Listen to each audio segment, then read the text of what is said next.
बारे में उनसे बात करे और उनको जागरूक करे और उनमें इतना कॉन्फिडेंस भरे कि वो खुद अपने हक और अधिकार के लिए उठ खड़े होंगे। तो लॉयर्स फॉर इक्वालिटी यही काम करता है। पुणे शहर में काम ज्यादातर चलता है। अभी हमारे साथ कुछ आउट ऑफ पुणे के साथी भी जुड़े हैं इस सारे प्रोसेस में, जैसे धुले के हैं या फिर अमरावती के कुछ साथी हैं जो हमारे साथ जुड़े हैं, तो सक्रिय इस कामों में हुए हैं। तो पुणे में हम अलग अलग एक्टिविटीज करते हैं, वर्कशॉप करते हैं, रस्ते रस्ते के ऊपर जाते हैं, कैंपेन करते हैं, कॉलेज प्रोग्राम्स करते हैं, वेबिनार करते हैं। ऐसी अलग अलग चीजें लोगों के बीच में जाकर करते हैं, जिससे लोगों को जानकारी मिले कि हमारे हक और अधिकार क्या है। और इसके अलावा हम पुणे शहर में मुफ्त में 2 काउंसलिंग सेंटर चलाते हैं। जो यहाँ के जो पुणे की 2 बस्तियां है, ज्यादातर पुणे के जो हमारे साथी है उनको पता होगा कि ताड़ीवाला रोड करके एक बस्ती है और वडारवाड़ी करके बस्ती है, वहां पर मुफ्त में 2 काउंसलिंग सेंटर चलाते हैं। जो कि एक काउंसलिंग सेंटर की जगह है, वो वहां के लोगों ने खुद हमको दी है कि आप यहाँ पर बैठ सकते हैं और चला सकते हैं काउंसलिंग। तो वहां पर जो केसेस रहते हैं वो वहां पर ज्यादातर हम कोर्ट के बाहर सॉल्व करने का प्रयास करते हैं, और जो केसेस कोर्ट के बाहर सॉल्व नहीं हो पाती तो फिर कोर्ट में चलाते हैं। तो इस तरीके से लॉयर्स फॉर इक्वालिटी का काम चलता है। अभी हमने एक मुद्दा हाथ में लिया है कि जो आज की जो लॉयर्स की हालत है, मतलब हमें पता है कि पूरे लॉकडाउन में कि लॉयर्स की बहुत बुरी हालत है। कुछ लॉयर्स में आत्महत्या भी की है, कुछ यहाँ पर जो लॉयर्स है उन्होंने सब्जी बेचने का काम शुरू किया है, जो जो काम मिल रहा है वो कर रहे हैं अपनी रोजी रोटी ये करने के लिए। तो हमने ऐसी डिमांड की है बार काउंसिल ऑफ महाराष्ट्र को, बार काउंसिल ऑफ इंडिया को, और यहाँ के जो लोकल बार एसोसिएशन है उनको निवेदन दिया है कि हर महीने को 14,000 रुपए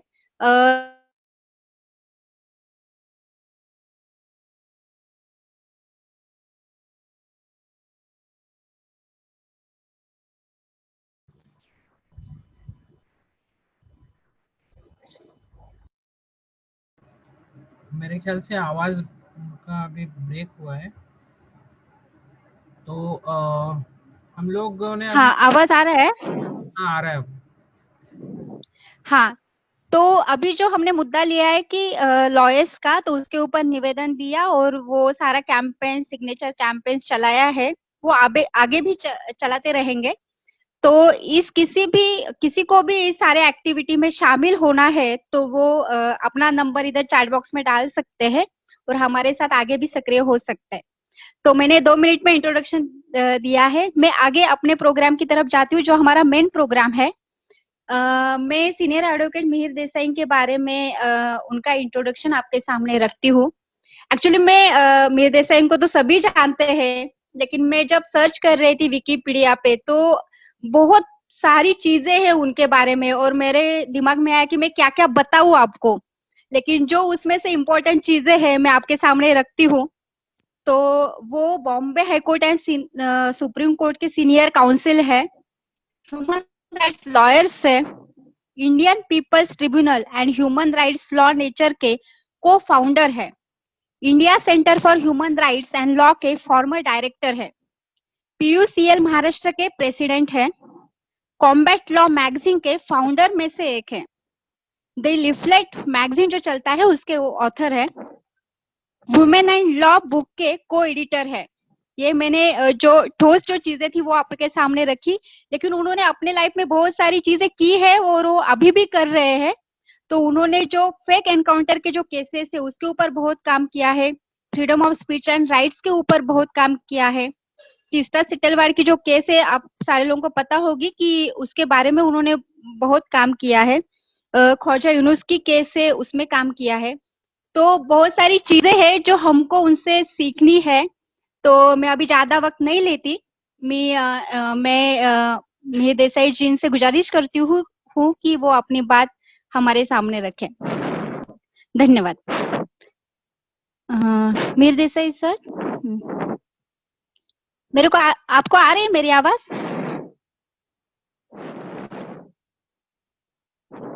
हेलो। आपको आ रही है मेरी आवाज? हाँ, आ रही है, अभी आ रही है आवाज। Okay okay okay, thank you. Thank you Monali, और thank you lawyers for equality मुझे यहाँ इनवाइट करने के लिए। मैं जिस टॉपिक पे बात करने वाला हूँ, करीबन 45 मिनट से 1 घंटे तक, वो टॉपिक है पिछले 1 साल में जो सेंट्रल लॉज जो हमारे है, सेंट्रल कानून है, उसमें क्या क्या बदलाव आया, और उसमें क्या क्या नए नए नए कानून आए, क्या क्या बदलाव आया, उसकी बात करूंगा। मैं ये भी बताऊंगा कि ये हर एक कानून में जो बदलाव आया है वो क्यों मेरे हिसाब से बुरा है। कुछ लोगों को अच्छा लगे, उसके हम डिबेट कर सकते हैं, लेकिन क्यों मेरे हिसाब से ये सब जो हुआ है वो बुरा है, उसकी भी मैं बात करूंगा। जो लेटेस्ट कानून है वो तो हम सबको पता है, जैसे कि फार्मर्स बिल है, फिर labour law code, labour law का जो कोड है। लेकिन मैं पहले, उसके पहले एक साल पहले की मैं बात कर रहा हूँ, तब से चालू करूंगा, और फिर यहाँ तक, फिर बाद में मैं फार्मर्स और लेबर लॉ कोड की बात करूंगा। लेकिन क्योंकि काफी कानून, करीबन 7 इंपॉर्टेंट कानून आए हैं ये पिछले 1 साल में, तो मैं संक्षिप्त में बताने की कोशिश करूंगा। मैं बात हिंदी में रखूंगा। ऑफ कोर्स कुछ सेंटेंसेस अंग्रेजी में आ जाएंगे, क्योंकि आदत है मुझे अंग्रेजी में बोलने की, तो कुछ सेंटेंसेस आ जाएंगे, लेकिन मैं ज्यादा करके मेरी बात हिंदी में रखूंगा। सबसे पहले मैं बात करना चाहूंगा कि 1 साल पहले से जो कानून आए, सबसे पहला जो इम्पोर्टेंट कानून आया सेंट्रल गवर्नमेंट का, वो सीएए, सिटीजनशिप अमेंडमेंट एक्ट, जिसके बारे में सबको पता ही है कि वो क्या है, लेकिन मैं संक्षिप्त में उसकी बात करना चाहूंगा कि क्यों लोगों ने उसका विरोध किया और ये कानून क्या कहता है। लेकिन ये क्या कानून क्या कहता है, उसके पहले हमें देखने की जरूरत है कि हमारा सिटीजनशिप का कानून क्या था और अब क्या है। तो जब कॉन्स्टिट्यूशन बना, जब इंडिपेंडेंस आया और बाद में कॉन्स्टिट्यूशन हुआ, कॉन्स्टिट्यूशन में सिटीजनशिप की बात रखी गई थी, क्योंकि वो टाइम बहुत महत्वपूर्ण थे। कई लोग पाकिस्तान से यहाँ आए थे, कई लोग यहाँ से वहां गए थे और वहां से वापस आए थे, वो सब हुआ था। तो सिटीजनशिप किसे किसे माना जाए, तो बेसिकली उन्होंने कहा कि जो यहाँ पैदा हुआ है भारत में, वो ऑटोमेटिक भारत का सिटीजन है। और बाकी जो मुद्दे हैं, कौन वहां पाकिस्तान से कोई आया है समझो 1948 में, तो उसे भी माना जाए वगैरह वगैरह, लेकिन मेन मुद्दा ये रखा गया कि 26 जनवरी 1950 को जो भारत में आए हैं, जो जो जो भारत में है और भारत में पैदा हुए हैं, वो ऑटोमेटिकली भारत के सिटीजन हो गए। और इसके बाद पार्लियामेंट तय करेगी कि किसे सिटीजन माना जाए। और पार्लियामेंट ने फिर 1955 में कानून बनाया, सिटीजनशिप एक्ट। उसमें भी यही लिखा गया ज्यादा करके कि जो भारत में पैदा होता है वो भारत का नागरिक, वो प्रिडोमिनेटली वो बात। फिर अलग अलग उसमें माइनर ये सब थे कि अगर आपने बाहर जाके शादी की, या आपके पेरेंट्स इंडियन है लेकिन बाहर आपके आपके पैदाइश बाहर हुई, लेकिन वो छोटे छोटे मुद्दे हैं। मुख्य मुद्दा ये था कि जो भारत में पैदा हुआ है वो भारत का नागरिक, वो 1955 का कानून ने लिखा। ये कानून बदला 1987 में, 87 में। और 87 में कहा कि जो भी इसके बाद, 87 के बाद आप भारत में पैदा हुए उतना काफी नहीं है। आप जब पैदा हुए तब आपके माँ या बाप दोनों में से एक भारत के सिटीजन होने चाहिए, तभी आपको भारत का नागरिक माना जाएगा। तो 87 के पहले ऐसा था कि किसी को भी भारत का नागरिक माना जाए। अब ऐसा आ गया कि जो भारत में, आप अगर भारत में पैदा हुए हैं और साथ साथ आपके माँ या पिताजी भारत के नागरिक थे जब आप पैदा हुए, तो आपको भारत का नागरिक माना जाएगा, वरना नहीं माना जाएगा। 2004 में फिर इसमें बदलाव आया। 2004 में ऐसा आया कि इतना काफी नहीं है कि आप भारत में पैदा हुए, आपको साथ साथ ये भी दिखाना पड़ेगा कि आपके माँ या बाप भारत के सिटीजन थे जब आप पैदा हुए। और दूसरी बात आपको ये दिखानी पड़ेगी कि आपका जो दूसरा पेरेंट है, यानी यानी जो भारत के सिटीजन नहीं है आपके पैदा होने टाइम, वो इलीगल इमिग्रेंट नहीं है भारत में। वो इलीगली भारत में नहीं आए हैं। अगर वो इलीगली आए हैं तो समझो कि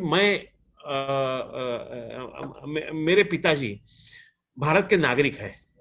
अभी समझो कोई बांग्लादेश से आया और मैंने उससे शादी की, मुझे पता नहीं वो इलीगल है लीगल है, लेकिन मैंने शादी की और मुझे बच्चा हुआ पैदा, तो वो बच्चा भारत का कभी भी नागरिक नहीं बन सकता है। ऐसा 2004 में कानून आया। लेकिन 2019 तक एक बात क्लियर थी कि आपकी नागरिकता आपके धर्म के आधार पर तय नहीं की जाएगी। आपकी नागरिकता तय की जाएगी आप कहां पैदा हुए, आपके पिताजी कहां पैदा हुए, आपकी माता कहां पैदा हुई है, फिर आप कौन से भी धर्म के हो, उससे कोई फर्क नहीं पड़ता है। लेकिन आप यानी सिटीजनशिप कभी भी धर्म के आधार पर निर्धारित नहीं थी। 2019 में ऐसा कानून लाया गया कि अगर आप पाकिस्तान, अफगानिस्तान या बांग्लादेश से आए हैं इलीगली, यानी इलीगली आए हैं या बॉर्डर क्रॉस करके आए हैं बिना पासपोर्ट के आए, या पासपोर्ट के साथ आए, पासपोर्ट एक्सपायर्ड हो गया है, आप रह गए यहाँ, इलीगली आए हैं, आप ये 3 देशों से इलीगली आए हैं, लेकिन फिर भी आप अगर हिंदू, सिख, क्रिश्चियन, बुद्धिस्ट, जैन है, पारसी है, तो आपको इंडियन सिटीजनशिप मिल जाएगी। यानी इलीगल इमिग्रेंट जो ये 3 देशों से आए हैं और ये 6 धर्म के हैं, उनको इलीगल से उनको सिटीजनशिप दे दी जाएगी, बाकी लोगों को नहीं दी जाएगी। तो ये जो पूरा सीए एनआरसी का प्रोसेस है, यहां प्रोटेस्ट चालू हो गया कि कई लोगों ने प्रोटेस्ट किया कि हमको क्यों नहीं, क्योंकि सवाल ये था कि आपने ये 3 देशों का ही क्यों बात रखी। पहली बात तो ये है, लोग श्रीलंका से भी आए हैं, उनको आप क्यों नहीं सिटीजनशिप देते हैं? लोग बर्मा से भी आए हैं इलीगल इमिग्रेंट, उनको आप क्यों नहीं देते? आप सिर्फ ये 3 देशों को क्यों देते हैं? वो पहली बात है। दूसरी बात कि आप जब 3 देशों की बात करते हैं तो धर्म के आधार पर क्यों देते हैं? अगर धर्म के आधार पर देते हैं तो सभी धर्मों के लोगों को क्यों इसमें नहीं गिनते हैं? जैसे कि रोहिंग्या मुसलमान है, वो बर्मा में, म्यांमार में उसके ऊपर ये होता है, क्या परसिक्यूशन होता है, इसलिए भाग के आए हैं। तो परसिक्यूशन का जो सवाल है कि आपके ऊपर, आपका जो देश से आप आ रहे हैं वो देश में आपके ऊपर अत्याचार हुए, इसलिए आप भाग के आए, इसलिए आपको सिटीजनशिप देंगे। तो वैसे तो कई और है, जैसे कि श्रीलंकन तमिल है, उनके ऊपर भी परसिक्यूशन हुआ इसलिए भाग के आए, तो उनको क्यों नहीं? ये 3 देशों के ही क्यों? तो ये सब मामले के ऊपर पूरा, आप जैसे जानते हैं, बहुत आंदोलन छिड़ा पूरे भारत में, और सुप्रीम कोर्ट में अभी केसेस पेंडिंग है इसके बारे में कि ये कानून एक्चुअली कॉन्स्टिट्यूशनल है कि नहीं, कि धर्म के आधार पे किसी को सिटीजनशिप देना कि नहीं, वो कॉन्स्टिट्यूशनल संवैधानिक है कि नहीं, वो बात पूरी सुप्रीम कोर्ट में अभी पेंडिंग है। तो ये एक पहला कानून आया सीए एनआरसी का, इसकी मैं ज्यादा बात नहीं करूंगा, कोई प्रश्न पूछेगा तो इसकी बात करूंगा, लेकिन उसके अलावा सीए एनआरसी एक कानून आया। दूसरा कानून आया जो इंपॉर्टेंट है मेरे ख्याल से, वो था unlawful prevention of unlawful activities act, जिसे हम यूएपीए कहते हैं। उसमें अमेंडमेंट लाया गया। अभी prevention of unlawful activities act किसके लिए होता है कि टेररिस्ट या अनलॉफुल एक्टिविटीज या अनलॉफुल ऑर्गेनाइजेशन के आप मेंबर है और आपने कुछ काम किया टेररिज्म वगैरह, तो यूएपीए लगाया जाता है, ऐसा कानून में लिखा है। एक्चुअली वो लगाया जाता है, अभी मैं कई केस कर रहा हूं, अभी भी वो भीमा कोरेगांव की जो 16 लोगों को अभी अरेस्ट किया है, मैं से कई लोग केस में कर रहा हूं, तो एक्चुअली उनके खिलाफ ये यूएपीए लगाया गया है, बोल के कि आप लोग टेररिस्ट है, आप नक्सलवादी है, या ये है वो है करके आप ये कानून लगाया गया, उनको जेल में डाला गया है। अभी ये कानून में ऐसा है कि आपको बेल बहुत ही मुश्किल से मिलती है, बेल एंटिसिपेटरी बेल मिलती ही नहीं है, जो आपको दूसरे कौन से भी कानून में मिलेंगे, और बेल भी बहुत मुश्किल से मिलती है। लोग 5-5, 10-10 साल तक अंदर रहते हैं तब बेल मिलती है, या नहीं भी मिलती है ट्रायल खत्म होने तक। इसलिए ये कानून का, बाकी के कानूनों में आपको बेल मिल जाती है, कम से कम थोड़े टाइम के बाद बेल मिल जाती है, आप रिहा हो जाते हैं। तो ये कानून का उपयोग इसलिए किया जा रहा है कि लोगों को अंदर डाल दें और बहुत बहुत बहुत समय तक अंदर रखे, फिर वो कन्विक्ट हो या ना हो, 5 साल 6 साल अंदर रहेंगे, तो बाकी के लोग भी जो गवर्नमेंट का बेसिकली ऐसा मानना है कि जो हमसे डिसेंट करते हैं, जो हमारे खिलाफ है, जो हमारे खिलाफ बोलते हैं, राज्य के खिलाफ नहीं, हमारे खिलाफ, गवर्नमेंट के खिलाफ जो बोलते हैं, उनको अंदर डाल देना चाहिए। तो उस आधार से ये यूएपीए चल रहा है।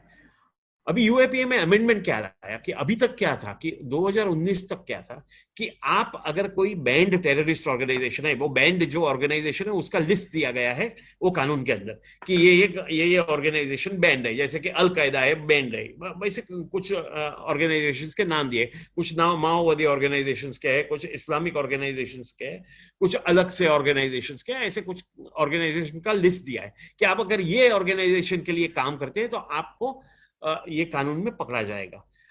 और एक दूसरा एक लिस्ट होता है अनलॉफुल ऑर्गेनाइजेशंस का, जो लिस्ट वो गवर्नमेंट में छापते हैं कि ये ऑर्गेनाइजेशन है वो अनलॉफुल ऑर्गेनाइजेशंस है और इनके अगर आप मेंबर है तो आपको और इसकी का वो कौन से ऑर्गेनाइजेशन, जो ऑर्गेनाइजेशन सिसेशन की बात करता है, भारत यानी भारत का तोड़ने की बात करता है, जो ऐसे ऑर्गेनाइजेशन को नोटिफाई करना चाहिए गवर्नमेंट को, और वो नोटिफाई करके अगर आप फिर भी उसके अंदर काम करते हैं तो आपको पकड़ सकते हैं। ये पूरा एक कानून था। अभी पहली बार इसमें ऐसा आया, कानून में अमेंडमेंट आया कि अगर आप किसी ऑर्गेनाइजेशन, तो अभी तक क्या था कि आप कोई ऑर्गेनाइजेशन जो बैंड है वो ऑर्गेनाइजेशन के साथ है तो आपको अंदर किया जाएगा। अब क्या आया कानून में बदलाव क्या आया कि आप इंडिविजुअल टेररिस्ट है तो भी आपको अंदर डाला जाएगा। यानी टेररिस्ट कौन है वो, उसका डेफिनेशन बहुत वेग है और किसी को भी पकड़ के अंदर डाल दिया जा सकता है। तो 2019 में यह अमेंडमेंट आया कि यूएपीए के अंदर अगर आप इंडिविजुअल टेररिस्ट है, कोई किसी ऑर्गेनाइजेशन के साथ नहीं है तो भी आपको अंदर किया जाएगा। उसका एग्जांपल्स मैं एक दो दे देता हूं कि अखिल गोगोई करके एक सीए एनआरसी के खिलाफ और बाकी कई ह्यूमन राइट्स के मुद्दों के लिए आसाम में कई सालों से, कई डेकेड से काम करते हैं। कोई संस्था के साथ वैसे जुड़े नहीं है जो बैंड है वगैरह, लेकिन फिर भी उनको यूएपीए में अभी डाला गया था। अभी बेल अभी कुछ एक मैटर में बेल मिला है, एक मैटर में अंदर है वगैरह। तो इंडिविजुअल को पकड़ के अंदर डालना संस्था किसी भी संगठन के साथ है या नहीं है, वो ये सिमिलरली अभी आप देखते हैं कि दिल्ली में भी जो रायट्स हुए थे उसमें कई लोगों को यूएपीए के अंदर डाला गया है, वो किसी संगठन के साथ हो या ना हो। या हाथरस है जो अब हुआ यूपी में, वहां 3 जर्नलिस्ट दिल्ली से वहां जा रहे थे तो उनको भी यूएपीए में इंडिविजुअल टेररिस्ट के रूप में बोल के डाल दिया गया। तो इससे क्या हुआ है कि यूएपीए का पूरा जो स्कोप है, जो अनलॉफुल एक्टिविटीज जिसको हम ड्रैकोनियन लॉ मानते हैं, कि जिस लॉ का बहुत ही उसके पहले पोटा था और उसके पहले टाडा था, टाडा को लैप्स हो गया, पोटा को रिपील करना पड़ा क्योंकि उसका बहुत मिसयूज हो रहा था और पूरे इंटरनेशनल स्टेज पे बोला मिसयूज हो रहा है। वैसे ही यूएपीए का मिसयूज हो रहा है, लेकिन उसको भी अभी उसको एक्सपांड कर रहे हैं ताकि इंडिविजुअल जो व्यक्ति है जो किसी ऐसे ऑर्गेनाइजेशन के साथ जुड़ी हुई नहीं है जो बैंड है, उनको भी अंदर कर सकते हैं। तो ये एक दूसरा यूएपीए का अमेंडमेंट आया। एक दूसरी बात है, दूसरा कानून है जिसकी मैं बात करना चाहता था, तो ये दूसरा कानून है। तीसरा जो कानून आया वो हम सबको मालूम है, अगस्त में 5 अगस्त 2019 को आर्टिकल 370 को एबॉलिश किया गया। अभी आर्टिकल 370 क्या कहता था? आर्टिकल 370 कश्मीर को स्पेशल स्टेटस देता था। आर्टिकल 370 और 35A कॉन्स्टिट्यूशन का, 370 और 35A दोनों कश्मीरी लोगों को स्पेशल स्टेटस देता था। वो क्यों देता था उसके हमें थोड़ा एक 5 मिनट जरा इतिहास देखना जरूरी। वो क्यों देता था उसका थोड़ा इतिहास देखना जरूरी है। तो आप देखिए, जब इंडिया इंडिपेंडेंट हुआ तभी पाकिस्तान और इंडिया तो अलग अलग हो गए। साथ में ये कहा गया कि जो किंगडम्स है उसके राजा तय करेंगे किसके साथ जाना, इंडिया के साथ जाना है, पाकिस्तान के साथ जाना। तो उस हिसाब से करीबन 560 ऐसे प्रिंसली स्टेट्स थे भारत में। ज्यादा करके उन्होंने तय किया कि हम इंडिया के साथ जाएंगे। तीन प्रिंसली स्टेट्स तभी तय नहीं किया था। एक तो जूनागढ़ था, हैदराबाद था और कश्मीर था। बाद में जूनागढ़ और हैदराबाद जुड़ गए भारत के साथ। कश्मीर जुड़ा नहीं, लेकिन कश्मीर के ऊपर फिर पाकिस्तान से अटैक हुआ, तो कश्मीर के जो राजा थे उन्होंने कहा कि हम इंडिया के साथ आएंगे, लेकिन कुछ कंडीशंस के साथ। ये कंडीशन ऐसी है कि आप लोग सिर्फ इंडिया सिर्फ इंटरनेशनल अफेयर्स, कम्युनिकेशन और डिफेंस, ये 3 में हमारे ऊपर कानून डाल सकता है। बाकी कोई भी चीज पे अगर आपको कानून डालना है तो हमारी परमिशन के बिना आप कानून नहीं डाल सकते, और कश्मीर का एक अलग कॉन्स्टिट्यूशन होगा। ये बात आर्टिकल 370 में लिखी गई है कि कश्मीर का अलग कॉन्स्टिट्यूशन होगा, और कोई भी मामला अगर कश्मीर में कानून बनाना है तो वो कानून बनाने के लिए कश्मीर का जो कॉन्स्टिट्यूएंट असेंबली है उसका परमिशन लेना चाहिए। तो ये कानून में लिखा था, और उसके साथ साथ 35A भी लाया गया। 35A में लिखा गया था कि कश्मीर में जो लैंड है, जो उसकी ओनरशिप सिर्फ कश्मीरी लोग रख सकते हैं, बाहर के लोग आके लैंड ओनरशिप नहीं कर सकते, काम कर सकते वगैरह, लेकिन लैंड ओनरशिप नहीं कर सकते। तो ये 2 चीजें थी। तो वो एग्रीमेंट था 1947 में इंडिया और कश्मीर के बीच में, और वो एग्रीमेंट को कन्वर्ट किया गया 370 कानून में। उसके बाद 370 का काफी इरोजन हुआ, बार इरोजन हुआ। कश्मीर में कई बार इलेक्शंस बरोबर नहीं हुए, कश्मीर में मूवमेंट चालू हो गई, वो सब हुआ, और फिर फाइनली तय किया गया कि कश्मीर 370 को एबॉलिश किया जाए। तो कई लोगों ने उसका विरोध किया कि 370 लाया गया था, वो एक कंडीशन थी, कॉन्स्टिट्यूशन कंडीशन थी कि आप यही कंडीशन पे कश्मीर जुड़ रहा है भारत के साथ, तो आप इसको एबॉलिश कैसे कर सकते हैं। तो ये एक बात आई। 35A की भी बात आई कि 35A आप कैसे एबॉलिश कर सकते हैं, जब ये एक कॉन्स्टिट्यूशनल कंडीशन है। एक दूसरी बात आई। तीसरी बात ये आई कि जो स्पेशल आप बोलते हैं कि स्पेशल फेवर है कश्मीर को, तो आप पूरा 370A से लेके आप देखिए कॉन्स्टिट्यूशन की कलम, तो नागालैंड है, आसाम है, मणिपुर है, झारखंड है, सभी लोगों को स्पेशल कंडीशन, स्पेशल प्रोटेक्शन दिया गया है। सिर्फ कश्मीर को दिया गया ऐसा नहीं है। बाकी सब कई प्रदेश है जिसको स्पेशल प्रोविजन प्रोटेक्शन दिया गया है अपने संविधान के अंदर। तो आप ऐसा नहीं कह सकते कि सिर्फ कश्मीर को ही दिया गया था, बाकी लोगों को नहीं दिया गया था। वो एक बात आई। दूसरी बात ये आई कि आप एक स्टेट को, राज्य को, आप यूनियन टेरिटरी को राज्य में बदल सकते हैं। जैसे कि दिल्ली को राज्य, दिल्ली पहले यूनियन टेरिटरी था, राज्य हो गया। इस तरह से आप यूनियन टेरिटरी को राज्य में बदल सकते हैं, लेकिन आप राज्य को यूनियन टेरिटरी में कैसे बदल सकते हैं? तो ये एक सवाल आया। अगेन ये जो पूरे जो सवाल है, संवैधानिक सवाल, वो सुप्रीम कोर्ट में अभी पेंडिंग है। सुप्रीम कोर्ट में उसके ऊपर चैलेंज किया गया है। लोग, अच्छा होता अगर सुप्रीम कोर्ट ने आज तक डिसीजन दिया होता, ये साइड या वो साइड, तो लेकिन अभी तक वो डिसीजन दिया नहीं गया है। और उस दरमियान कई लोगों को जो अरेस्ट किया गया था, मिनिस्टर, एक्स चीफ मिनिस्टर वगैरह, उनके हेबियस कॉर्पस पिटिशंस वगैरह भी सुप्रीम कोर्ट ने सुने नहीं है। और जो इंटरनेट का ब्लॉकेट था उसमें भी सुप्रीम कोर्ट ने अपने हाथ धो दिए हैं।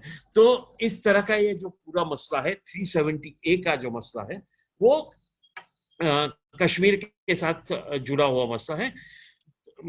उसकी मैं अभी इतनी बात करना चाहूंगा, उसके बाद में हम अगली चीजों में जाएंगे। अभी नेक्स्ट जो मेजर अमेंडमेंट आया लास्ट 1 साल में, वो कोविड के टाइम आया। कोविड जब लॉकडाउन चालू हुआ कि 23 मार्च से जो लॉकडाउन चालू हुआ, उसके बाद जो पूरा लॉकडाउन लाया गया और उसके साथ कई कानून लाए गए, वो कानून वो बोलते हैं टेम्पररी है, लेकिन टेम्पररी थे कि नहीं वो देखने पड़ेंगे। खास करके जो लेबर लॉज में जो चेंजेस लाए गए, मैं ये लेबर कोड की बात नहीं कर रहा हूं जो अब लाए गए हैं, लेकिन कई राज्यों ने अपने अपने लेबर लॉज बदल दिए, जिसमें ओवर टाइम का काम बढ़ा दिया, हेल्थ एंड सेफ्टी है पूरा निकाल दिया, कॉन्ट्रैक्ट ऑफ एम्प्लॉयमेंट की भी बात बहुत डाइल्यूट कर दी गई। तो इस तरह से कई राज्यों ने बोला कि नॉर्मल लेबर लॉज है वो हम सस्पेंड कर रहे हैं कोविड के टाइम पे। वो ये चैलेंज हुआ, गुजरात में जो चेंज आया वैसा ही वो चैलेंज हुआ सुप्रीम कोर्ट में, और सुप्रीम कोर्ट ने बोला कि आप अभी बोला है लास्ट वीक 10 दिन पहले कि इस प्रकार के आप कोई बदलाव ला नहीं सकते हैं कानून में वर्कर्स के खिलाफ। कोविड के बहाने पे क्योंकि वर्कर्स का बेसिक डिग्निटी होता है, बेसिक मिनिमम वेजेस मिलना चाहिए, वो आप वो सब निकाल नहीं सकते हैं, और ये पूरे जो आपने अमेंडमेंट लाए वो गलत है। तो सुप्रीम कोर्ट ने बोल दिया कि वो गलत है, और वो वहां ही यानी वो टेम्पररी चेंजेस की जो बात है लेबर लॉ की कोविड के टाइम वो खत्म हो गई। तो अब कोविड के टाइम दूसरे भी कई डिजास्टर मैनेजमेंट एक्ट है और जो एपिडेमिक डिजीज एक्ट है, दो कानून है जिसके हिसाब से लोग गवर्नमेंट अलग अलग तरह के लॉकडाउन लाती है, अलग अलग तरह के रिस्ट्रिक्शंस लाती है। उसकी भी कई चर्चाएं हुई, जैसे कि आपको पता है कि सुप्रीम कोर्ट में कई मामले गए, माइग्रेंट वर्कर्स का मामला गया, प्रिजनर्स का मामला गया, रेशनिंग का मामला गया, स्कूल फीस का मामला गया, वो सब मामले सुप्रीम कोर्ट में गए। लेकिन इसमें भी ज्यादा करके मेरे ख्याल से गवर्नमेंट का फेलियर रहा है, और सुप्रीम कोर्ट का फेलियर रहा है कि गवर्नमेंट ने कुछ जितना करना चाहिए उतना किया नहीं, और सुप्रीम कोर्ट ने भी जो करना चाहिए वो किया नहीं।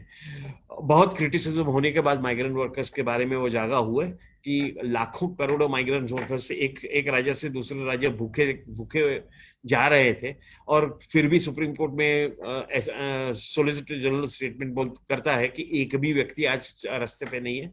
एक बिल्कुल झूठा स्टेटमेंट था। तो इस तरह से एनीवे लेकिन बेसिक जो फर्क जो दो कानून अब आए हैं, 3 कानून मेरे ख्याल से जो आए हैं जिसके बारे में मैं बात करना चाहूंगा थोड़ी। एक तो जो लेबर कोड्स पास किए हैं, दूसरा जो फार्मर्स के बारे में जो कोड पास किया है, जो 3 कानून आए हैं, और तीसरा है जो FCRA यानी फॉरेन कंट्रीब्यूशन मैनेजमेंट एक्ट, ये तीसरा जो कानून है। ये 3 मुख्य कानून है जिसकी मैं थोड़ी बात करना चाहूंगा। अभी मैं पहले FCRA की बात करूंगा, वो सबसे छोटी बात रहेगी। अभी FCRA में क्या है कि आप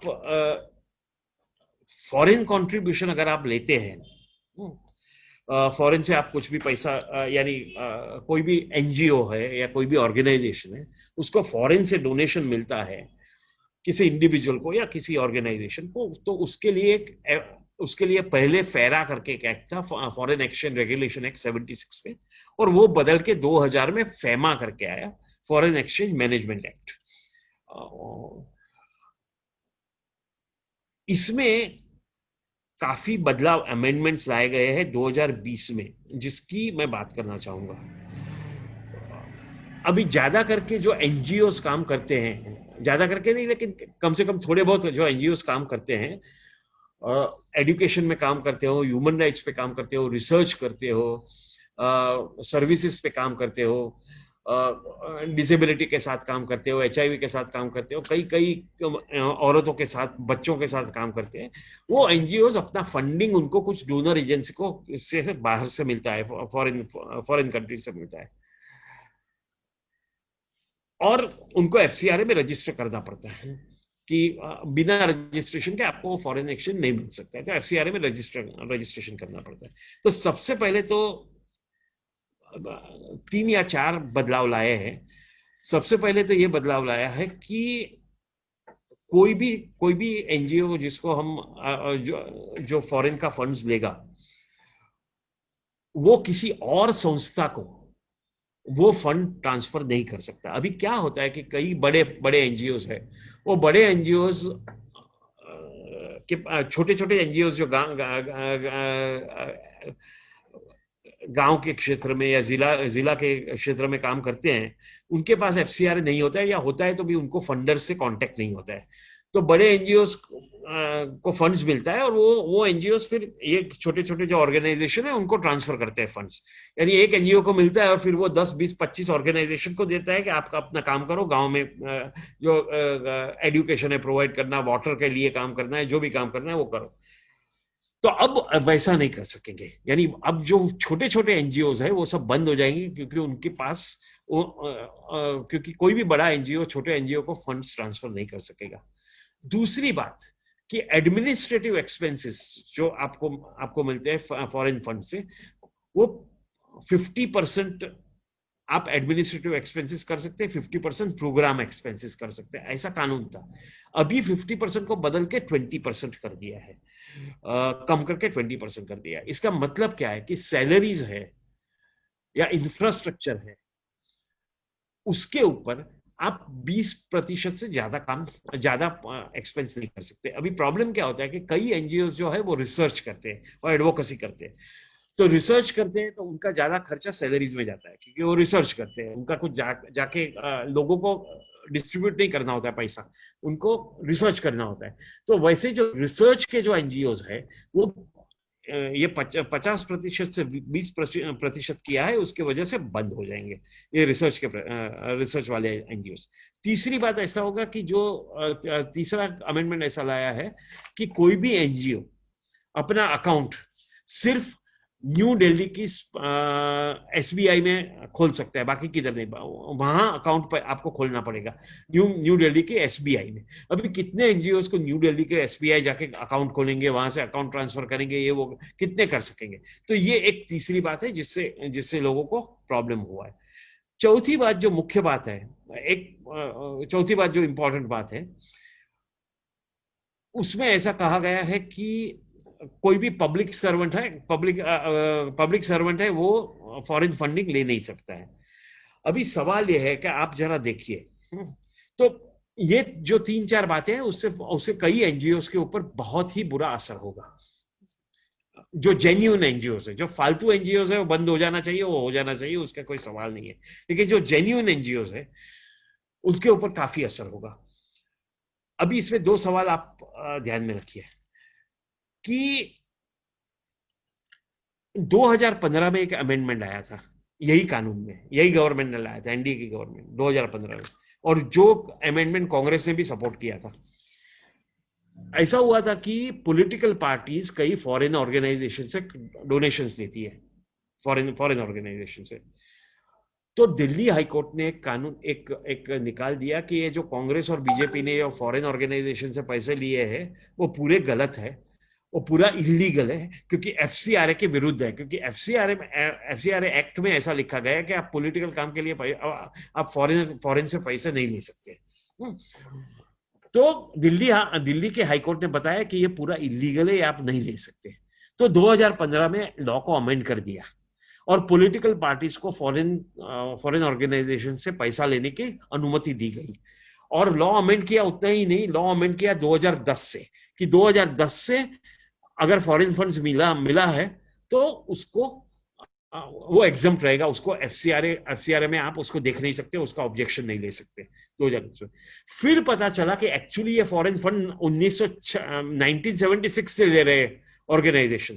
सो बाद में 2018 में ऐसा अमेंडमेंट किया कि 1976 से जो भी फॉरेन फंडिंग लिया है वो सब एग्जम्प्ट करते हैं हम आज 2018 में, यानी पिछले 32 साल से जो भी लिया है हम एग्जाम करते हैं, और आपको उसके ऊपर कुछ नहीं करना पड़ेगा, आप ले सकते हैं, आप लीगल है। तभी के कानून में इलीगल हो गए, लेकिन हम आपको ये लीगल बना देते हैं।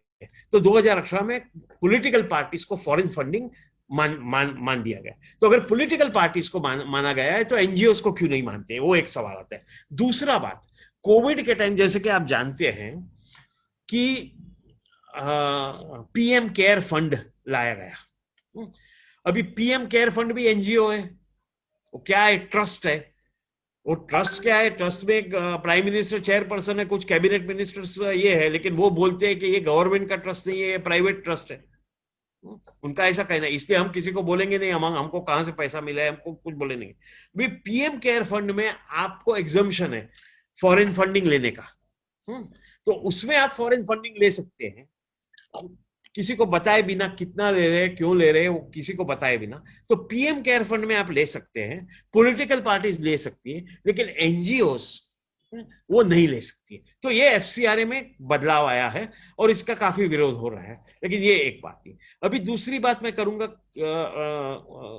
लेबर कोड्स की बात, कि जो 4 लेबर कोड आए हैं, उसमें से यानी पहले क्या था कि 44 अलग अलग लेबर के कानून थे, 44 सेंट्रल कानून की मैं बात करता हूँ, सेंट्रल गवर्नमेंट के, जैसे कि इंडस्ट्रियल डिस्प्यूट्स है, एम्प्लॉयमेंट स्टैंडिंग ऑर्डर्स है, बीडी वर्कर्स एक्ट है, सिगरेट वर्कर्स एक्ट है, माइन वर्कर्स लॉ है, बोनस एक्ट है, प्रोविडेंट फंड लॉ है, ईएसआईसी एक्ट है, वैसे 44 टोटल सेंट्रल गवर्नमेंट के लॉज थे।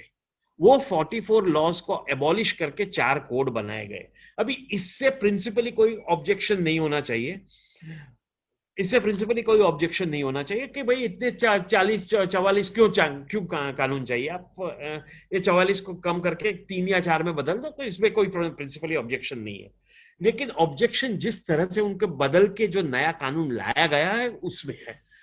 सो ऑब्जेक्शन इसमें नहीं है कि आपने कानून क्यों रद्द करके नए लाए, लेकिन जो नए लाए वो खराब कानून है, बुरे कानून है, इसलिए ऑब्जेक्शन। अभी क्या है वो मैं बताता हूं। तो इसमें 4 कोड है, वो 44 को बदल के 4 कोड किया।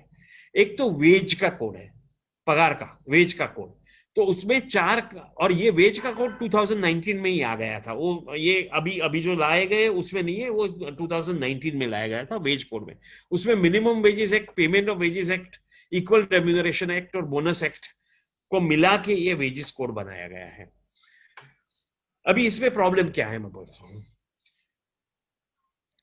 इसमें पहले ऐसा था कि अभी मिनिमम वेजेस जो है, मिनिमम वेजेस आप कैसे तय करेंगे, तो सुप्रीम कोर्ट के कई निकाल ऐसे हैं कि मिनिमम वेजेस यानी स्टारवेशन वेजेस नहीं, मिनिमम वेजेस यानी कम से कम एक आप डिग्निफ एग्जिस्टेंस जी सको, उसको मिनिमम वेजेस कहते हैं। तो आप जब मिनिमम वेजेस फिक्स करते हैं तब आप सिर्फ वो खाने पीने में कितना पैसा किसी मजदूर का जाता है वो नहीं, लेकिन साथ साथ आपको ये भी देखना पड़ेगा कि एजुकेशन का, हेल्थ का, वो सब का पैसा मिला के जो रफ एक्सपेंस है वो मिला के आप तय करो कि ये मिनिमम वेजेस इसको बोला जाता है। अब ये जो मेथोडोलॉजी है जो पहले थी मिनिमम, वो पूरी इसमें से निकाल दी गई है। सेंट्रल गवर्नमेंट पे छोड़ा गया है कि आप मिनिमम वेजेस तय करो, किस तरह से तय करो किसी को पता नहीं है, इसमें कुछ लिखा गया नहीं है। तो ये एक बात, मुख्य बात है। दूसरी बात, पहले क्या था कि फैक्ट्री इंस्पेक्टर जो थे उनको ये हक था कि वो सरप्राइज विजिट करे हर एक फैक्ट्री पे और जाके देखें कि सचमुच मिनिमम। अभी मैं आपको एक बात पहले ही बता देना चाहता हूं कि लेबर लॉ, अगर आप इवन इसके पहले भी अगर आप लेबर लॉ देखें तो पेपर पे तो काफी अच्छे लगते हैं, लेकिन एक्चुअल रियलिटी में उसका इंप्लीमेंटेशन बहुत खराब था, क्योंकि 90% लोग को लेबर लॉ का कोई फायदा ही नहीं होता था। तो ध्यान किस पे देना चाहिए था कि ध्यान इस पे देना चाहिए था कि जो लेबर लॉ है वो इंप्लीमेंट कैसे किया जाए। आप तो बोलते हैं कि हर एक फैक्ट्री में क्रैश होना चाहिए, आप तो बोलते हैं कि हर एक फैक्ट्री में ड्रिंकिंग वाटर होना चाहिए, वो सचमुच नहीं है। तो आप किस, या कॉन्ट्रैक्ट लेबर नहीं होना चाहिए, या कैजुअल वर्कर्स को भी हक होना चाहिए, या इंटरस्टेट माइग्रेंट्स। अभी आप देखिए इंटरस्टेट माइग्रेंट की जो बात है, इंटरस्टेट आपने देखा कोविड के टाइम पे किसी को कुछ पता नहीं था कहां से कौन कितने माइग्रेंट कहां जा रहे हैं, किसी को पता नहीं था, किसी के पास फैक्ट्स नहीं था। अभी इंटरस्टेट माइग्रेंट्स एक्ट जो 30 साल पुराना कानून है, उसमें लिखा गया है कि स्टेट गवर्नमेंट के पास लिस्ट होना चाहिए कि कौन माइग्रेंट वर्कर्स है। अगर वो सचमुच इंप्लीमेंट हुआ होता कानून और लोगों और स्टेट गवर्नमेंट के पास लिस्ट होते कि इंटरस्टेट माइग्रेंट्स कौन है, तो आप पहले से तय कर सकते थे कि इतने लोग हैं, इतने लोग यहाँ से बाहर जाने वाले हैं, इतने लोग आ रहे हैं, ये लिस्ट में इनका नाम है, इनको पहले रेशन दो, इनको पहले खाना दो, वगैरह वगैरह। लेकिन इंप्लीमेंट हुआ नहीं था। इस तरह से हर एक लेबर लॉ की आप बात करें, मिनिमम वेजेस एक्ट की बात करें, तो वो भी इंप्लीमेंट नहीं हो रहा था। जो भी आपको पता है कि क्योंकि भारत में 90% इनफॉर्मल सेक्टर में काम करते हैं, 10% फॉर्मल सेक्टर में काम करते हैं। वो 10% फॉर्मल सेक्टर में भी कितने लोग के ऊपर कितने लोग को लेबर लॉ का बेनिफिट मिलता है वो अलग बात है। तो कई कानून है जो पेपर पे तो बोलते हैं कि ये करना चाहिए, वो करना चाहिए, लेकिन वो भी हो नहीं रहा था।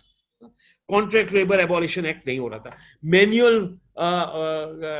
मैन्युअल वर्कर्स एक्ट जो लाया गया था कि मैन्युअल स्कैवेंजिंग पूरा बंद किया जाए, वो एक कानून लाया गया था, वो कहाँ कहाँ उसका इम्प्लीमेंटेशन हुआ है? वो नहीं हुआ है इम्प्लीमेंटेशन, बिल्कुल। आज भी मैनुअल स्कैवेंजिंग पूरे भारत में चल रही है। दलित परिवार के लोग जो है वो पूरे मैनुअल स्कैवेंजिंग कर रहे हैं। तो ये तो कानून तो काफी थे पहले भी, जो 44 कानून थे वो थे, इम्प्लीमेंटेशन बिल्कुल नहीं था। तो अगर आपको कानून बदलना है तो आपको ये देखना चाहिए कि इम्प्लीमेंट कैसे करेंगे उसको, कि आप इनको इफेक्ट, आप कानून बना के छोड़ देंगे उससे कोई फायदा नहीं है, उसका इम्प्लीमेंटेशन कैसे करेंगे। मिनिमम वेजेस का, जैसे मैं एग्जांपल दे रहा था कि मिनिमम वेजेस एक्ट में पहले इंस्पेक्टरेट था कि कोई भी इंस्पेक्टर जाके सरप्राइज विजिट फैक्ट्री में दे सकता है, मालूम कर सकता है वर्कर्स को डायरेक्ट पूछ के कि आपको मिनिमम वेजेस मिल रही है क्या नहीं, प्रूफ क्या है, कहाँ मिल रही है, क्या प्रूफ है, वो कर सकते थे। अब ये जो नया कानून है, नया जो लेबर कोड है, उसमें लिखा है कि इंस्पेक्टर की कोई जरूरत नहीं है।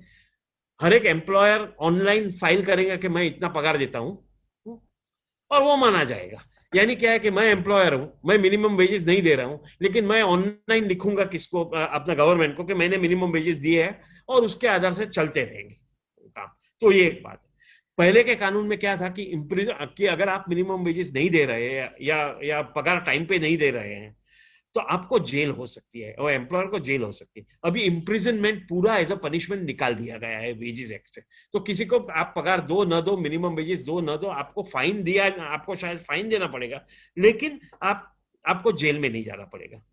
उसी तरह से पहले जो ओवर टाइम था उसके ऊपर कंट्रोल था कि आप 9 घंटा एक दिन में या 48 आवर्स पूरे पूरे पूरे वीक में, उससे ज्यादा आप ओवर टाइम नहीं कर सकते।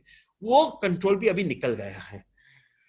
तो इस तरह से कई जो कंट्रोल है वो जो वेजेस लेबर कोड है उसमें से निकाल दिए गए हैं जो पहले थे। तो ये एक वेजेस कोड का तो एक पहला कोड। दूसरा कोड कौन सा आया है कि industrial relations code. Industrial relations code, ये 3 कानून को एक साथ मिला के ये इंडस्ट्रियल रिलेशंस कोड आया है। Industrial disputes act, trade unions act और स्टैंडिंग ऑर्डर्स एक्ट। अभी इसमें प्रॉब्लम क्या है? इंडस्ट्रियल डिस्प्यूट्स एक्ट और ट्रेड यूनियंस एक्ट और स्टैंडिंग ऑर्डर्स एक्ट है, वो मेन कानून थे। अगर वर्कर को कोई डिस्प्यूट है किसी बात की, तो ये कानून के अंदर वो कोर्ट में जा सकता था, लेबर कोर्ट में जा सकता था, कंसिलिएशन ऑफिसर के पास जा सकता था, कहीं भी जा सकता था। तो ये कानून को बदल के अभी एक इंडस्ट्रियल रिलेशंस एक्ट लाया गया है। और स्टैंडिंग ऑर्डर एक्ट में ऐसा दिया था पहले कि वर्कर्स के टर्म्स एंड कंडीशंस क्या होंगे, उनको कौन से उनका जो कॉन्ट्रेक्चुअल टर्म्स है वो क्या होगा। तो उसमें ऐसा लिखा गया था पहले कि आपके पास परमानेंट होंगे या टेम्पररी होंगे मजदूर, लेकिन आप किसी को फिक्स टर्म कॉन्ट्रैक्ट पे नहीं रख सकते। यानी अगर कोई मजदूर 240 दिन काम किया आपकी फैक्ट्री में, तो वो उसे परमानेंट माना जाएगा, उसको सब परमानेंसी के बेनिफिट्स दिए जाएंगे।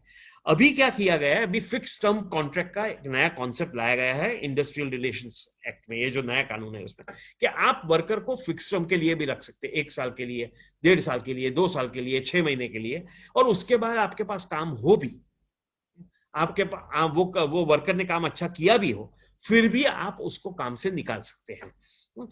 तो ये जो बात है, तो कौन सा, तो इसमें क्या होगा कि कोई भी वर्कर डरेगा 6 महीने 8 महीने के मुझे निकाल देंगे, और इस अनएम्प्लॉयमेंट के जमाने में कोई भी वर्कर अग्री करेगा कि मेरे को कम पगार दिया तो भी चलता है, लेकिन मेरे को काम पे रखो। तो ये फिक्स टर्म कॉन्ट्रैक्ट का और इंडिविजुअल सेटलमेंट का जो पहले बिल्कुल नोशन नहीं था, वो अभी आया है। पहले ऐसा था कि अगर वर्कर्स को स्ट्राइक पे जाना है तो पब्लिक यूटिलिटीज पब्लिक सर्विसेज है, वहां वो 14 दिन का नोटिस देकर स्ट्राइक पे जा सकते थे।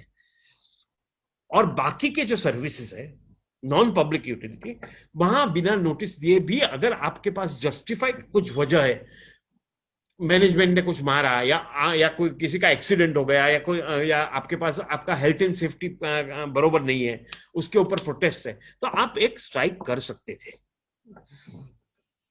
बिना नोटिस दिया। अभी ऐसा लिखा गया कि 14 दिन का नोटिस, कौन सी कुछ भी वजह हो, कितना भी इमरजेंसी हो, लेकिन 14 दिन के नोटिस तक आप स्ट्राइक नहीं कर सकते। ये एक आ गया है।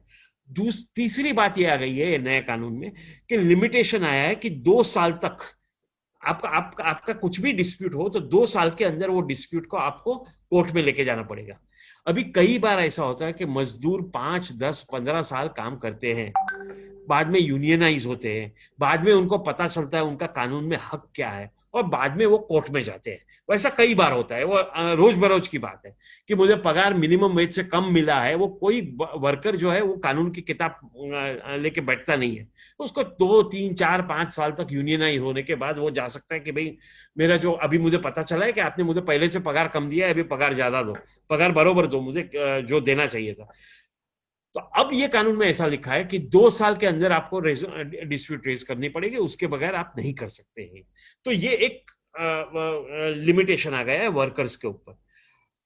उसी तरह से 300 पहले ऐसा था कि 100 वर्कर से ज्यादा, जहां भी जो भी कंपनी में काम कर रहे हैं 100 वर्कर से ज्यादा, वहां आपको अगर क्लोजर करना हो, आपको कंपनी बंद करनी हो या ले ऑफ करना हो, वर्कर्स को निकालना हो उसको, तो आपको गवर्नमेंट की परमिशन लेनी पड़ेगी अगर 100 से ज्यादा वर्कर्स है। अब वो गवर्नमेंट की परमिशन 300 से ज्यादा वर्कर्स होगी तो ही आपको लेने की जरूरत है। यानी आपके पास 200 वर्कर्स है, आप ओवरनाइट डिसाइड कर सकते हैं कि मुझे बंद करना है, वर्कर्स को बोलो भागो और बंद कर देते। गवर्नमेंट का कोई इंटरवेंशन इसमें रहेगा नहीं। तो ये एक दूसरी बात है। और एक बात यह है कि पहले ऐसा बताया गया था कि स्टैंडिंग ऑर्डर्स, वर्कर्स के लिए जो स्टैंडिंग ऑर्डर्स है, स्टैंडिंग ऑर्डर्स ये बताते हैं कि आपके काम की कंडीशंस क्या होगी। वो स्टैंडिंग ऑर्डर्स वर्कर्स की भाषा में आपको कंपनी में डिस्प्ले करना पड़ता है कि ये आपके टर्म्स एंड कंडीशंस है आपके काम के। अब वो वर्कर्स की भाषा में डिस्प्ले करने की कंडीशन निकाल दी गई है ये इसके अंदर।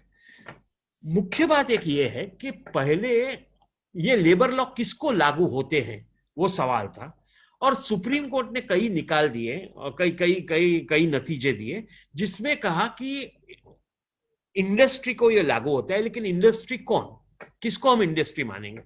तो सुप्रीम कोर्ट ने बोला कि जहां लोग काम करते हैं, जहां उनको पगार मिलता है, उसे हम इंडस्ट्री मानेंगे और वहां ये इंडस्ट्री लॉ लागू होगा।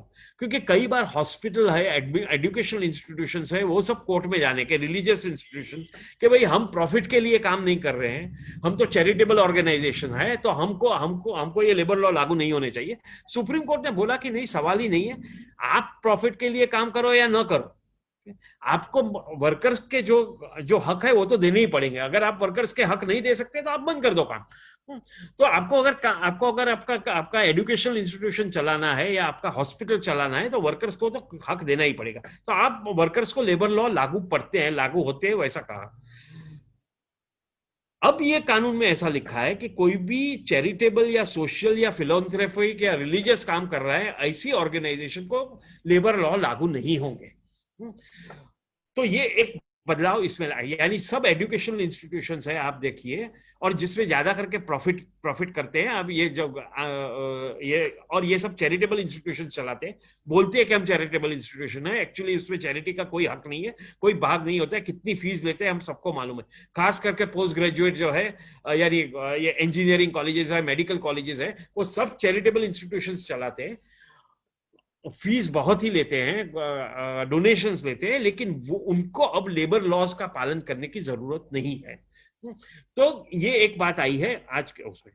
दूसरी बात आई है कि पहले कॉन्ट्रैक्ट लेबर एक्ट था, जिसमें ऐसा था कॉन्ट्रैक्ट लेबर एक्ट में कि अगर किसी भी एम्प्लॉयर ने कॉन्ट्रैक्टर को हायर किया कुछ काम करने के लिए और वो कॉन्ट्रैक्टर ने अपने एम्प्लॉइज को पैसे नहीं दिया, तो जो एम्प्लॉयर है, प्रिंसिपल एम्प्लॉयर, उसको वो लोग को पैसा देना पड़ेगा।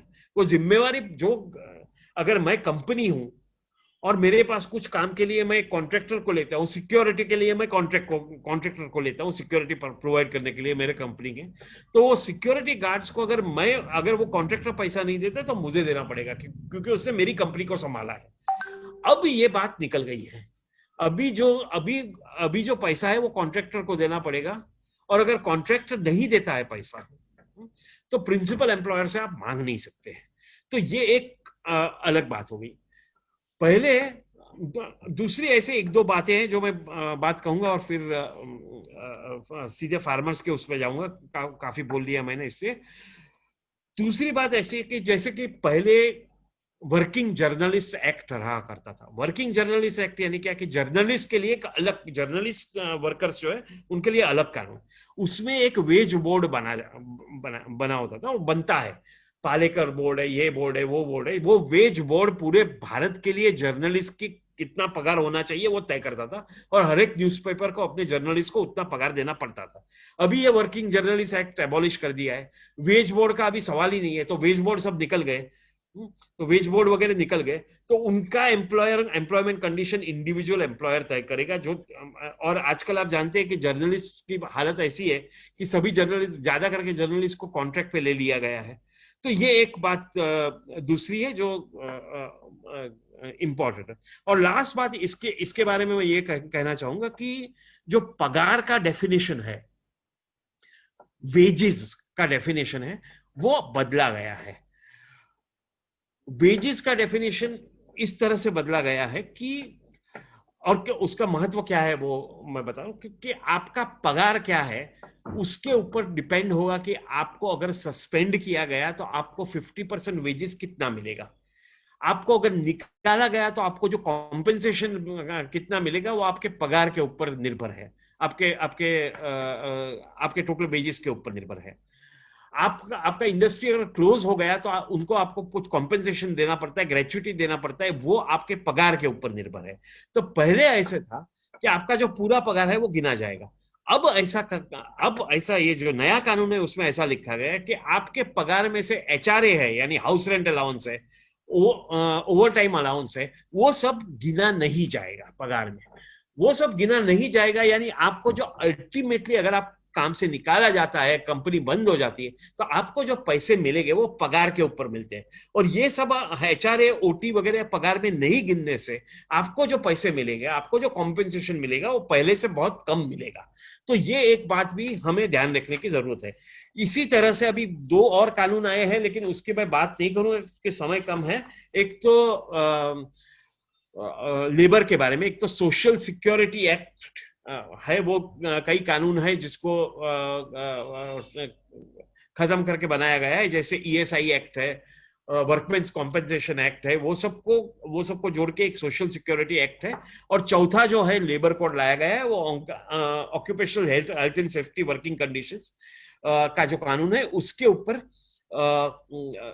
कानून, जो नया कोड है उसमें 13 कानून है, उसको जोड़ के ये वो 13 कानून को एबॉलिश करके occupational health and safety working conditions act, जैसे कि फैक्ट्रीज एक्ट है वगैरह, कई कानून है, उनको रद्द करके ये कानून हेल्थ एंड सेफ्टी कानून बनाए गए। तो ये जो है लेबर कोड्स की बात है, और हमें ध्यान में रखना चाहिए जब हम लेबर कोड्स की बात करते हैं, 2 चीजें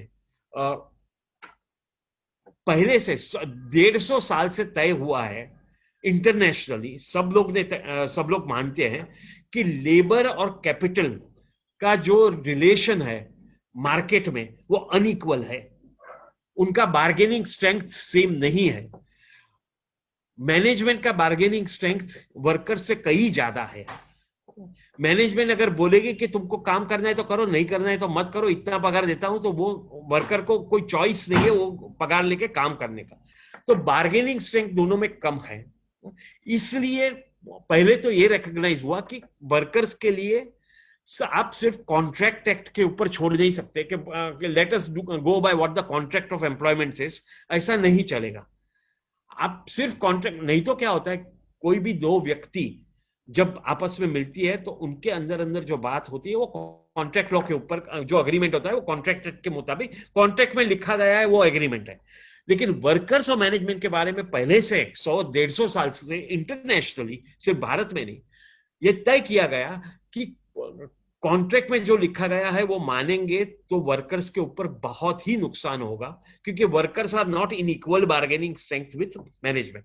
इसलिए स्टेट का इंटरवेंशन होना चाहिए through laws, through special laws, special कानून जो वर्कर्स के लिए बनाए गए, तो ये कानून के हिसाब से उसके इंटरवेंशन होना चाहिए।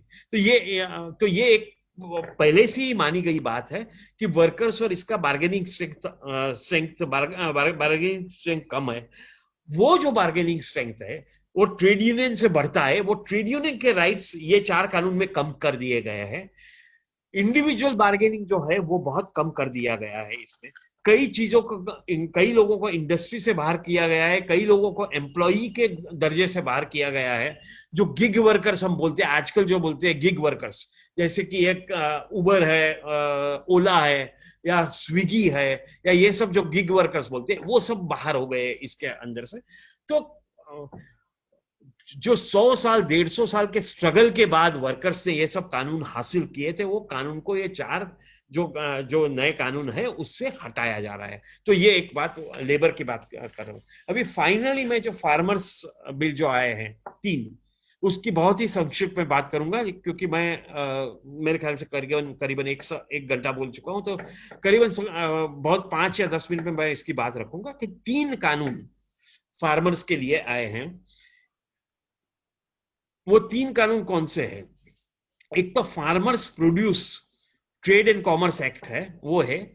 दूसरा है फार्मर्स एम्पावरमेंट एक्ट, जो है उसका पूरा नाम बहुत लंबा है। और तीसरा है amendment to the essential commodities act. ये तीन जो कानून है वो लाए गए हैं। अभी 2 चीजें हमें याद रखनी चाहिए जब हम फार्मर्स के कानून के बारे में देखते हैं, कि एग्रीकल्चर ये स्टेट सब्जेक्ट है, यानी एग्रीकल्चर के ऊपर जो भी कानून बनाना है वो राज्य को बनाना है, सेंटर को नहीं। एग्रीकल्चर ये स्टेट सब्जेक्ट है, लेकिन फूड स्टफ ये सेंट्रल में आता है। तो डिस्प्यूट पहले से ही रही है कि फूड स्टफ यानी क्या और एग्रीकल्चर यानी क्या।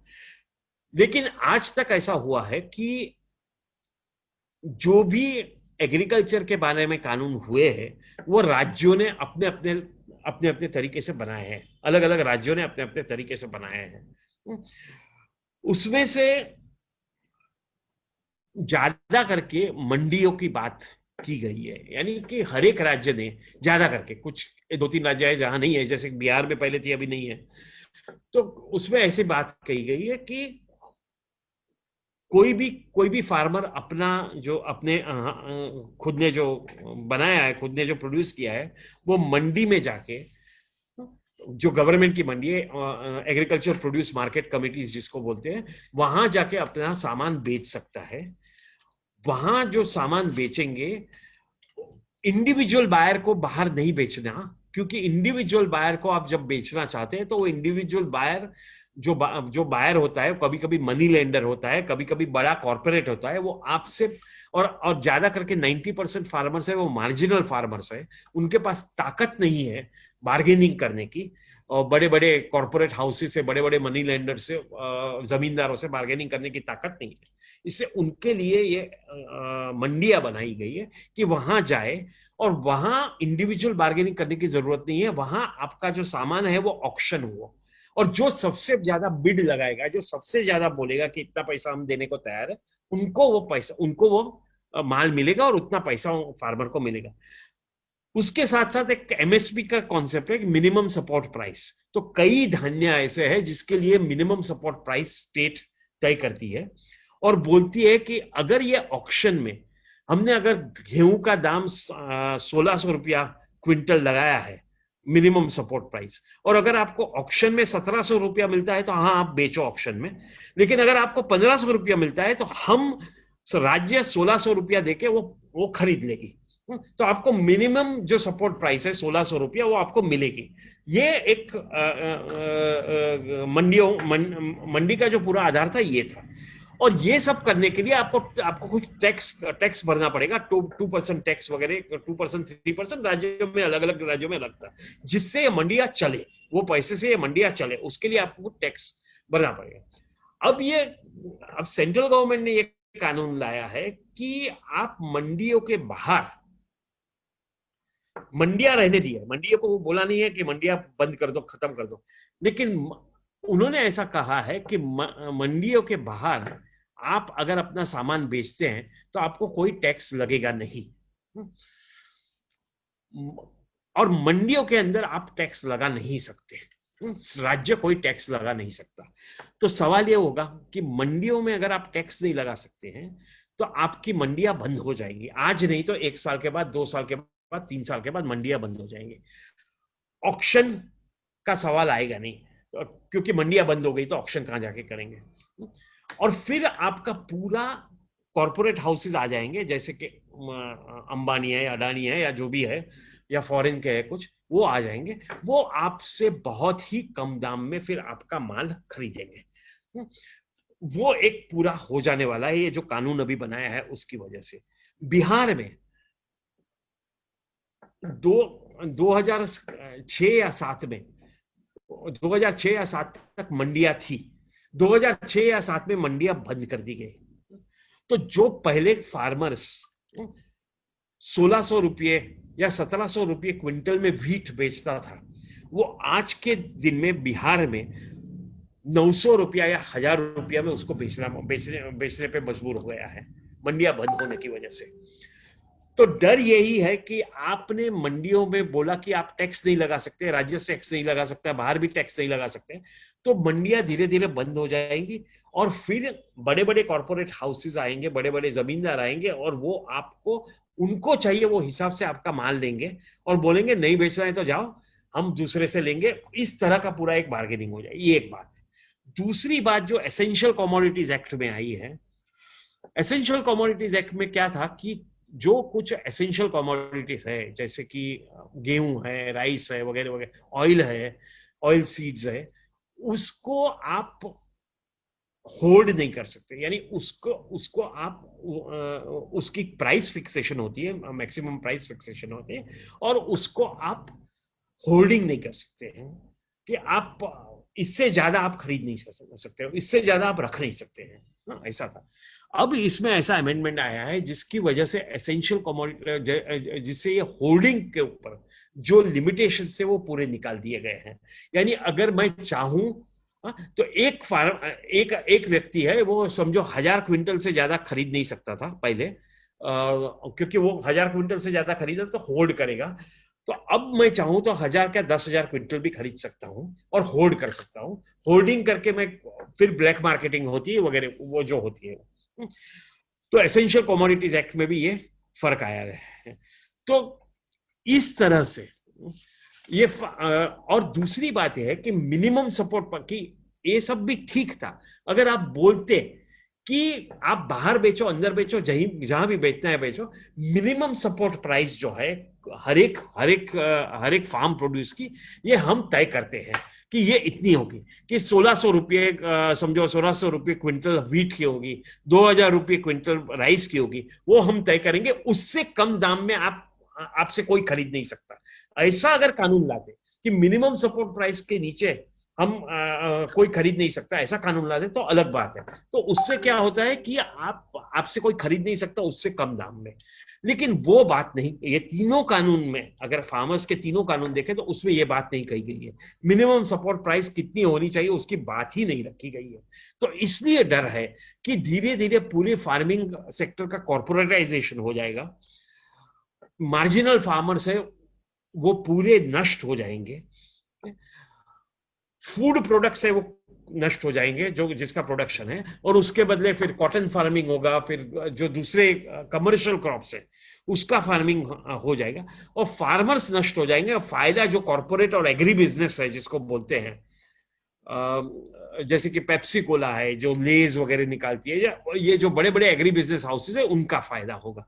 तो इस वजह से ये तीन जो कानून है उसका भी प्रोटेस्ट हो रहा है। तो मैं बस इतना ही बोल के अभी बंद करूंगा, और कुछ सवाल है तो उसका जवाब देने को बोलूंगा। Thank you very much. Thank you so much sir, बहुत ही बढ़िया। मतलब लोग कमेंट डाल रहे हैं कि बहुत ही इंफॉर्मेटिव सेशन है, और मतलब रहा है। मतलब पूरा CA, UAPA, article 370, 35A, labour law, farmers law, FCRA, पूरा ही आपने कवर कर दिया, और बहुत बढ़िया इंफॉर्मेशन हमको दी है जो हमको सही तरीके से सोचने में मजबूर करेगी। तो हम सवाल लेते हैं अभी एक एक करके। पहला सवाल पूछा है कि न्यू लेबर लॉ से वेजेस कम हुई है लेबर की, मतलब क्या है ये, कम हुई है या नहीं है, ऐसा सवाल है। अभी मैं इसका जवाब देता हूं, फिर मेरा ऐसा सजेशन रहेगा कि अगर आप 2-3 सवाल साथ में ले तो ज्यादा अच्छा रहेगा, लेकिन इसका मैं जवाब दे देता हूँ। हाँ, इसका जवाब इसका मैं अभी न्यू लेबर लॉज अभी तक इम्प्लीमेंट नहीं हुए हैं। तो इम्प्लीमेंट नहीं होने की वजह से, क्योंकि जो 19 में भी पास हुआ था लॉ वेज कोड, वो अभी नोटिफाई अभी हो रहा है, तो उसका इम्प्लीमेंटेशन का एक्चुअल असर अभी तक हमें दिखा नहीं है, क्योंकि इम्प्लीमेंटेशन अब होगा। वो एक बात है। दूसरी बात है कि जो मिनिमम, अभी सेंट्रल गवर्नमेंट ने बोला हम मिनिमम वेज डिक्लेयर करेंगे, तो 1917 में जो बेसिक मिनिमम वेज था वो कुछ 1420 या 1420 मेरे ख्याल से था।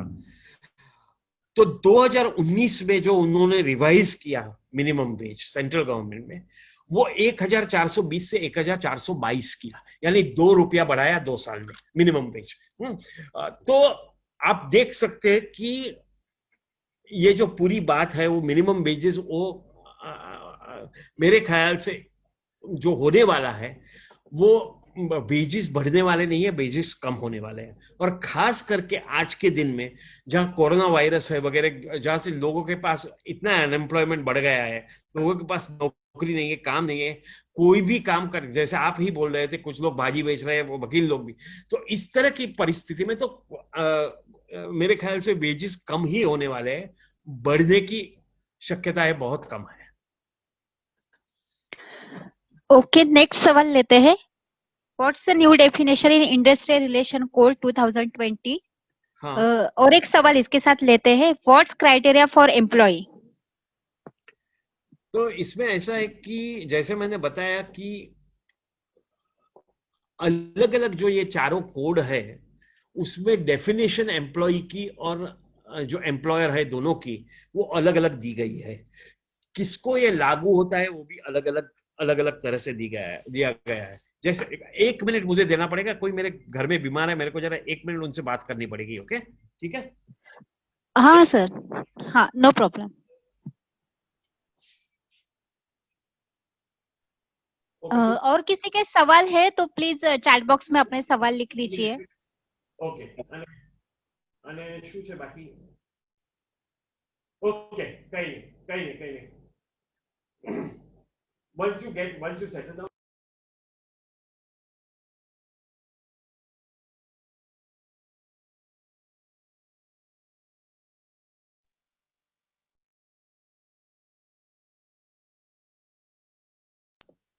सॉरी, मैं ये कह रहा था, मेरे कजिन को कोविड हुआ था तो उसको एडमिट कराना था, तो उसके लिए फोन आया था।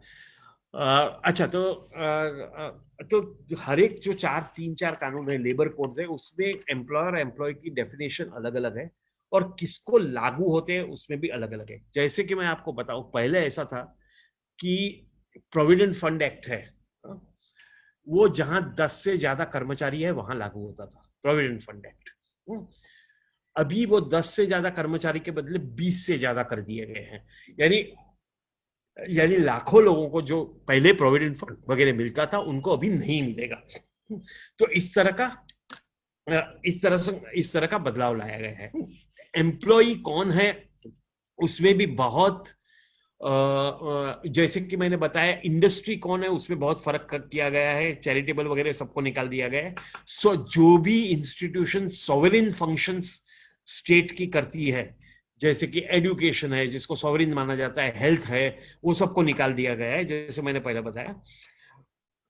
एम्प्लॉइज का डेफिनेशन भी पहले जैसा रखा गया है, जैसे कि अगर आप स्किल्ड वर्कर है या अनस्किल्ड वर्कर है, तो आप खुद मैन्युअल वर्क करते हैं तो आपको एम्प्लॉय माना जाएगा। लेकिन अगर आप सुपरवाइजरी वर्क करते हैं या मैनेजरियल वर्क करते हैं तो अब आपको एम्प्लॉय नहीं माना जाएगा। और आप जैसे जानते हैं, कई लोगों को बड़ी बड़ी कंपनियां हैं, वहां तो किसी को भी वाइस प्रेसिडेंट बना देते हैं, किसी को कुछ भी बना देते हैं, लेकिन वो एक्चुअली काम करते हैं, कुछ फिजिकल स्किल्ड काम करते हैं। तो जो सुपरवाइजरी कैपेसिटी में है या जो मैनेजरियल कैपेसिटी में है, उसको वर्कर नहीं माना जाएगा, तो उनको लेबर लॉ का फायदा नहीं होगा। तो इस तरह से है। हाँ, हेलो। हाँ, हाँ जी। आगे का सवाल है। BJP has announce CAA in the manifesto of 2014 Lok Sabha election. Do you think common civil code should be पास?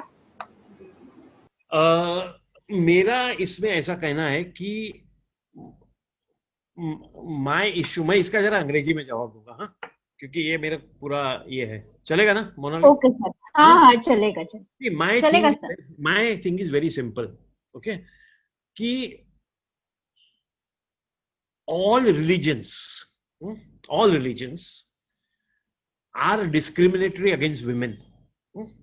तो all religious laws are discriminatory against women. अगर आप कॉमन का मतलब सबको एक बराबर डिस्क्रिमिनेशन करने वाली कॉमन कोड की बात करते हैं तो उसमें कोई, उसका मेरे को सपोर्ट नहीं होगा. आई हैव नो प्रॉब्लम्स कि अगर आप सभी रिलीजन में से डिस्क्रिमिनेशन निकाल दें, whether it is pertaining to HUF in Hindu religion, or whether it's in respect of polygamy in Muslim religion, or whether it's in respect of grounds for divorce in Christian religion. तो आप ये तीनों अगर यानी idea, issue is not common civil code, issue is non discriminatory civil code, जहां औरत मर्द दोनों को इक्वल राइट्स होने चाहिए. ऐसा सिविल कोड है, लेकिन मेरे ख्याल से बीजेपी को उसमें इंटरेस्ट नहीं है. बीजेपी को इसमें इंटरेस्ट है कि ये दिखा देने को कि हमने कैसे मुसलमान को का ये खत्म किया. तो they are, if somebody comes out with a genuine civil code which is, क्योंकि अगर आप मनुस्मृति के ऊपर जाएंगे तो वहां भी आपको ये मिलेगा कि औरतों को कोई अधिकार नहीं है. तो genuine non discriminatory civil code की अगर कोई बात करता है तो हाँ, लेकिन आप सिर्फ नेशनल इंटीग्रेशन के लिए सिविल कोड लाना चाहते हैं तो मेरे ख्याल से ये सही नहीं होगा. वो कहना था मुझे. ओके, आगे का सवाल है, सवाल बड़ा है. हाँ. Sir, recently we marked the completion of a year since 370 was abrogated. What changes, positive or negative, can be seen in Kashmir as well as Ladakh ever since it became a union territory? Question mark. The government made, one second, government made tall claims as to how the region will see more development in this area, etc. How far along are we into the said development? अरे ये सवाल है उनका. अभी बिहार कितने साल से India में कितना सब डेवलपमेंट हुआ है हमने देखा है, बरोबर है. तो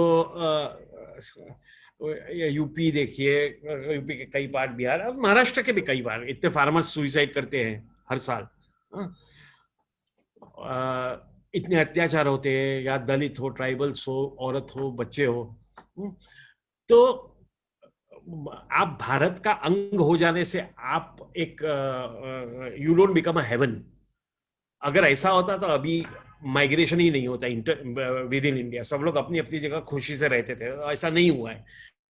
अक्टूबर में मैं सितंबर 2019 में एक टीम थी हमारी वकीलों की जो कश्मीर गई थी आफ्टर दिस एब्रोगेशन. तो मैं उसमें गया था. हम लोग 10 दिन वहां रहे थे कश्मीर में, अलग अलग जगह घूमे थे जब ये चालू था. तो सवाल ये है कि आपको जमीन में इंटरेस्ट है या लोगों में इंटरेस्ट है. अगर आपको जमीन में इंटरेस्ट है तो जमीन तो आप अपनी बना लेंगे, लेकिन अगर आपको लोगों में इंटरेस्ट है, इंसानों में इंटरेस्ट है, तो मेरे ख्याल से हालत बहुत ही खराब है कश्मीर की. डेवलपमेंट कुछ होने वाला है नहीं. डेवलपमेंट, सी रिमेंबर वन थिंग, कश्मीर की अगर आप ये सब होने के पहले की इंडेक्सेस देखें आप, या तो मैटरनल मोर्टेलिटी की, या हेल्थ की, या एजुकेशन की, तो बाकी इंडिया से काफी ऊपर थी वो सब चीजों में. तो ऐसा नहीं है कि डेवलपमेंट हुआ नहीं था. तो डेवलपमेंट होता था, डेवलपमेंट हो रहा है. आप आज जाके देखिए कश्मीर में एग्रीकल्चरल इकोनॉमी है, लैंड रिफॉर्म्स भी काफी हुए हैं. तो वो तो मेरे ख्याल से लद्दाख हो या कश्मीर हो या जम्मू हो, वहां आप उसको यूनियन टेरिटरी बना के या आर्टिकल 370 रिमूव करके डेवलपमेंट बढ़ाएंगे, वैसा मेरे ख्याल से ऐसा होने वाला नहीं है. ये तो, क्योंकि अभी तक किसी ने रोका नहीं था किसी को डेवलप. आप देखो आज भी जाके, यानी ये 370 एब्रोगेशन करने के पहले भी वहां ताज का होटल था. तो ताज तो यहाँ का है, तो उसका उन्होंने होटल वहां कैसे बनाया? क्योंकि वो लीज पे, वो खरीदते नहीं है, लीज पे लेते हैं जमीन और बनाते हैं अपना जो बनाना होता है. तो इस आप मेरे ख्याल से और हम जब कश्मीरी लोगों को मिले और वहां आर्मी की एट्रोसिटीज इतनी है, हमने खुद देखी है आर्मी की एट्रोसिटीज। और हम लोग जब वहां गए पूरे पूरे कर्फ्यू में थे वहां 10 दिन।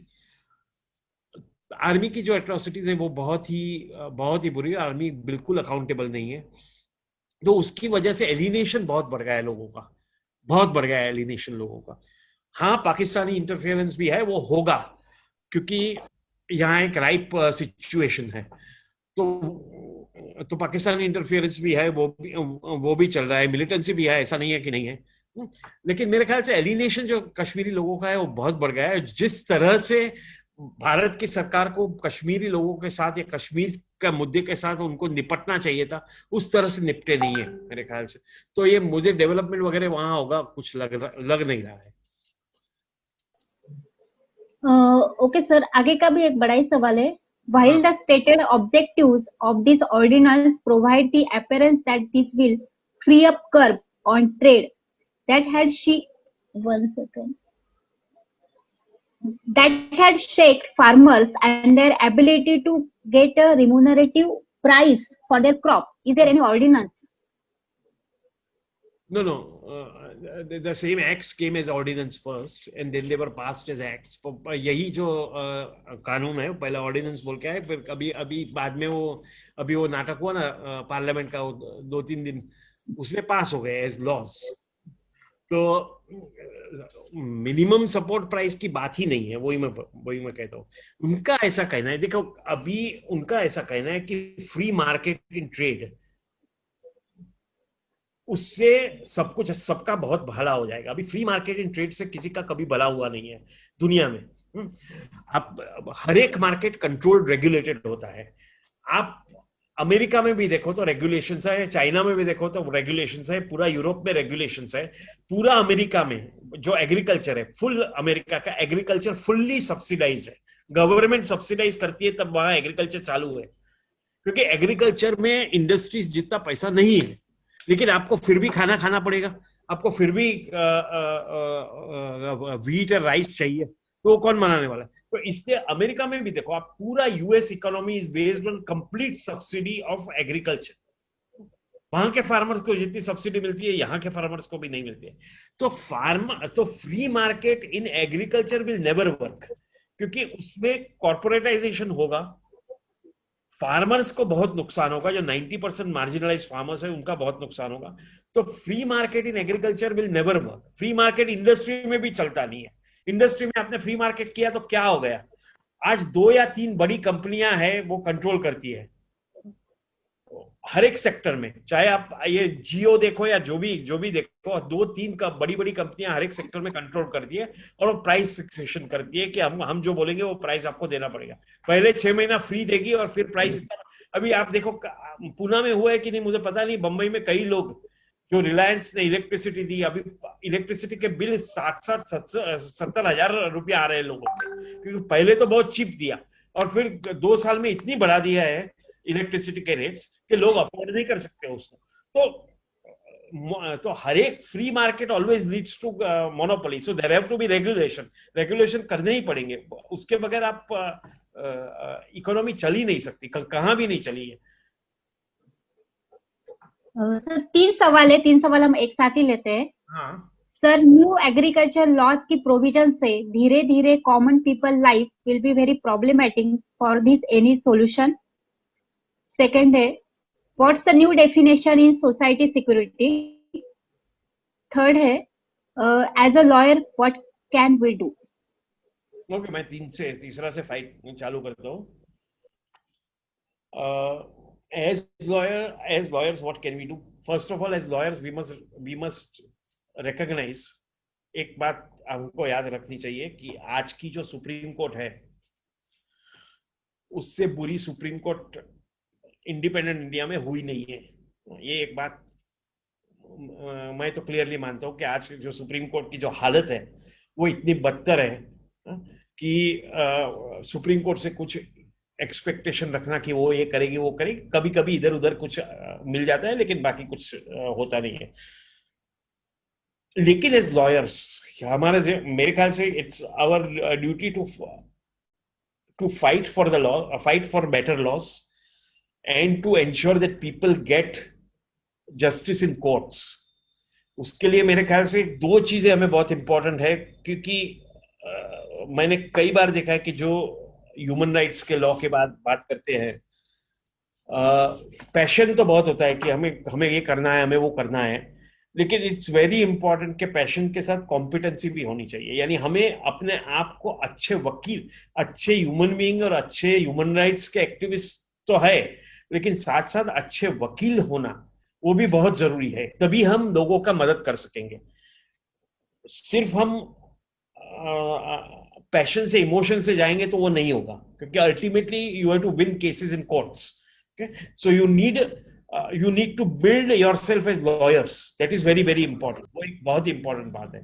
और मेरे ख्याल से इट्स वेरी इंपॉर्टेंट कि लोगों से जुड़ के रहो, क्योंकि 90% of the people, 95% of the people in India are poor, who can't afford to go to court, जो जा नहीं सकते कोर्ट में। तो उनके साथ जुड़, बाकी 4-5 अभी रिया चक्रवर्ती को छोड़ा या कंगना रनावत ने क्या बोला वो ठीक है, वो 5% की बात है, वो हमारी बात नहीं है, लोगों की बात नहीं है। वो तो लोगों के साथ जुड़े रहना बहुत बहुत जरूरी है, कि लोगों की बात सुनना, लोगों के साथ जुड़े रहना, लोगों के ऑर्गेनाइजेशंस के साथ जुड़े रहना, वो मेरे ख्याल से कोई भी लॉयर के लिए बहुत इंपॉर्टेंट बात है।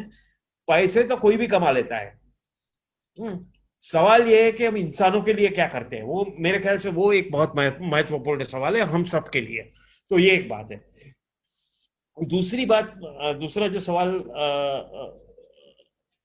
हाँ, वो फार्मर्स एक्ट के लिए क्या कर सकते हैं, कि फार्मर्स के लिए मेरे ख्याल से ये अभी फार्मर्स के प्रोटेस्ट हो ही रहे हैं, ज्यादा करके पंजाब, हरियाणा, राजस्थान में हो रहे हैं जो प्रोटेस्ट हो रहे हैं आजकल। मेरे ख्याल से हमें किस तरह से ये फार्मर, क्योंकि ये फार्मर्स जो लॉज है वो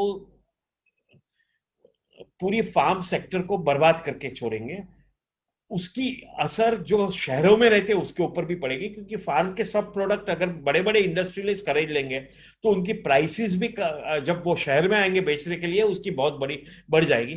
तो हम सब, तो मेरे ख्याल से हमें ये भी दिखाना चाहिए, हमारे लिए ये भी इंपॉर्टेंट है कि ये फार्म बिल है वो सिर्फ फार्मर्स के लिए अफेक्ट करता है उतना नहीं है, लेकिन जो अर्बन एरिया है वहां भी किस तरह से हम जो शहरों में रहते हैं उनको भी इसकी इम्पैक्ट कैसे होगी वो भी दिखाना मेरे ख्याल से जरूरी है, उसका विरोध करना जरूरी है।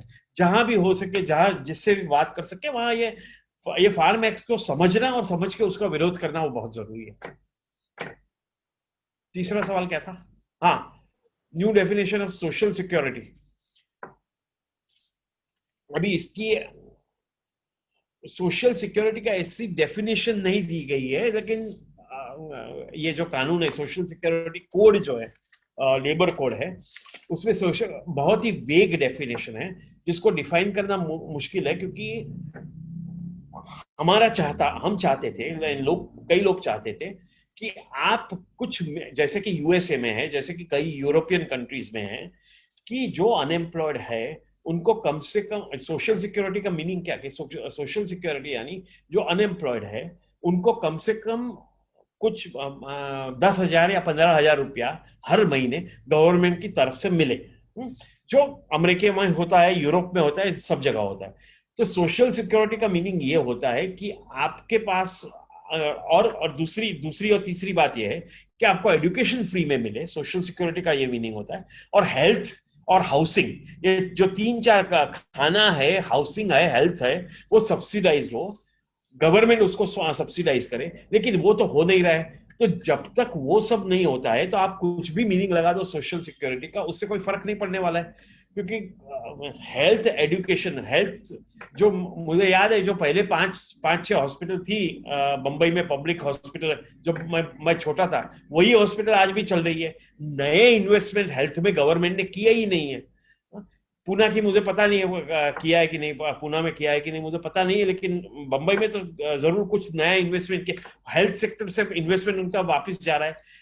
एजुकेशन में से वो लोग विड्रॉ कर रहे हैं, गवर्नमेंट विड्रॉ कर रही है, वापस करी। तो अगर आप एजुकेशन, हेल्थ वगैरह में से विड्रॉ करेंगे, गवर्नमेंट नहीं देगी वो, तो सोशल सिक्योरिटी क्या रह गई? आप कुछ भी डेफिनेशन दो, जब तक आप इन्वेस्ट नहीं करते, गवर्नमेंट इन्वेस्ट नहीं करते हेल्थ में, एजुकेशन में, फूड में, तब तक, और कुछ गारंटीड अमाउंट आप हर महीने नहीं देते लोगों को जो अनएम्प्लॉयड में, तब तक ये सोशल सिक्योरिटी का कोई मीनिंग नहीं रह जाता है। हो गया? हाँ, मेरे ख्याल से सवाल खत्म हुए अभी। Very good. हाँ, बहुत ही बढ़िया रहा सर सेशन, पूरा ही सेशन बहुत ही बढ़िया रहा। और मेरे को लगता है हमने मतलब इससे सबसे ये सीखा है कि लॉयर करके और एज ए ह्यूमन करके हमारी ये जिम्मेदारी है कि हम लोगों के बीच में जाए, उनसे संवाद करें, उनसे बातें करें, और जो भी अपने राइट्स है, और राइट्स के लिए हम लड़े, एक साथ आए, फिर वो फार्मर्स के राइट हो, लेबर्स के राइट हो, वुमेन्स के राइट हो, जो वर्ग है पूरा, जो पिछड़ा वर्ग है, जो अभी भी हम देखते हैं समाज में किस तरीके से लोग रहते हैं, तो हमें लगता है कि हमारी जिम्मेदारी है एज ए ह्यूमन करके इन सारी चीजों के ऊपर काम करें। तो ये मार्गदर्शन बहुत ही बढ़िया रहा। मैं